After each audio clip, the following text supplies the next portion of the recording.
दुवा का असर होता खऱ्या अर्थाने हजारो मध्ये भेटत नाही ना, ती आई असते. आणि तेच जीवनाचं तुम्ही दसऱ्याच्या दिवशी पूर्ण गावाच्या पाया पडा. एखाद्या ठिकाणी तुमची निवड झाली, लोक तुमच्या अंगावर गुलाल टाकतील, गळ्यात हार टाकतील. खरं सांगू, तुमच्या पाठीवर आणि डोक्यावर हात फिरून तुम्हाला आशीर्वाद देणारं कोणीच शिल्लक नसेल, आई नसेल तर. आणि म्हणून त्याही आईच्या चिरकाल स्मृतिगंधांना 9 वर्षानंतर सुद्धा या समस्त कंक कुटुंबियांनी अविरतपणे सेवा खऱ्या अर्थाने कायमस्वरूपी चालू आहे. याला शास्त्रीय नाव आहे. हे पुण्यतिथी वगैरे आपण म्हणतोच. एक जगद्गुरु शंकराचार्यांनी याला एक नाव दिलंय, प्राण प्रयाण महोत्सव.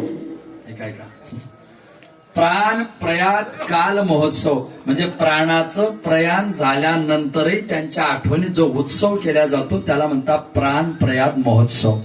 जगद्गुरु शंकराचार्यांच्या सूत्राचं बोट पकडून आमच्या बबनराव मामांनी हा कार्यक्रम गेल्या 9 वर्षापासून सुरू ठेवलाय.